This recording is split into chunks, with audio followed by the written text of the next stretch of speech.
Comment soutenir un parent, un ami, une connaissance atteint par la COVID-19? Voilà le sujet sur lequel je vais vous entretenir aujourd'hui.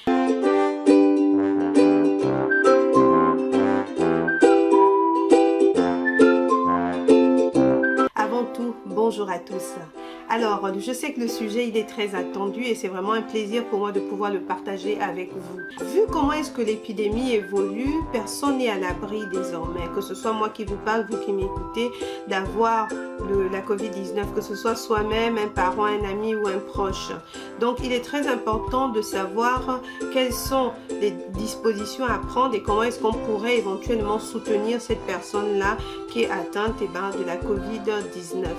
Nous savons que pour ces personnes-là, elles ont l'obligation stricte d'être en fait isolées. Il faut que ces personnes en fait réduisent leur déplacement au strict minimum. Et donc d'emblée déjà, ce qu'on peut faire déjà, c'est déjà de pouvoir déjà assister les personnes à distance, via déjà le téléphone, prendre des nouvelles régulièrement avec la personne.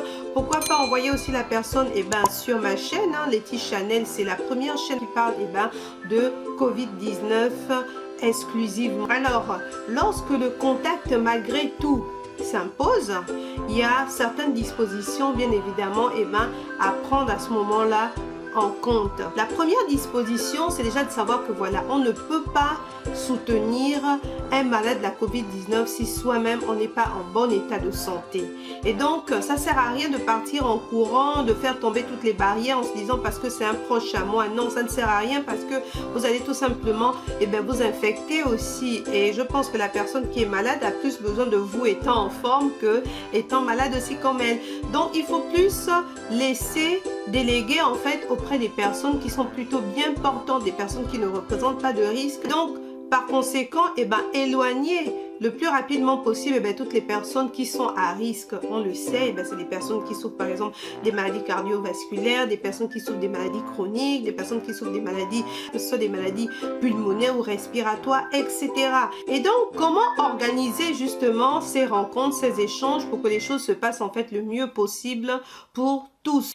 Les personnes malades en général, j'ai pu identifier en fait trois besoins principaux. En général, il y a le besoin médical, il y a le besoin d'alimentation et également le besoin d'hygiène. Dans un premier temps déjà, on peut en fait les assister. Les échanges en fait doivent être assez protocolaires. Il faut vraiment veiller dans un premier temps d'abord à une protection stricte. Porter un masque si possible double épaisseur, mettre des gants lorsque c'est nécessaire, rester au moins à 2 mètres de distance avec le malade. Privilégier en fait des rencontres non pas dans une chambre ou dans une pièce plus ou moins fermée, mais privilégier en fait des échanges à l'extérieur, comme c'est le cas par exemple en Afrique, beaucoup plus au niveau de la terrasse, dans la cour. Voilà, les échanges doivent se faire le temps possible en fait à l'extérieur. Mettez à disposition du malade ses affaires personnelles de telle sorte en fait qu'il puisse les utiliser en toute autonomie. Lavez-vous les mains régulièrement, évitez en fait de vous toucher, que ce soit le visage ou de vous toucher les yeux par exemple. Et une fois que vous rentrez chez vous, privilégiez à ce moment-là une douche complète. Pensez à changer tous les vêtements que vous aviez avec vous en fait et les mettre à laver une fois que vous êtes de retour chez vous. Et en ce qui concerne par exemple l'hygiène des vêtements, lavez au moins à 60 degrés avec du savon, trempez d'abord bien sûr à 60 degrés. Une fois que ça refroidit, lavez et pensez aussi à repasser en fait ces vêtements là une fois qu'ils sont secs. Autre chose sur laquelle je voudrais aussi insister, c'est le fait de pour des personnes qui n'ont pas regardé l'intervention, là où je parlais en fait de ce que le malade de la COVID-19 doit savoir, pensez également à le faire en allant par exemple sur Letty Chanel, vous retrouverez là toutes mes vidéos.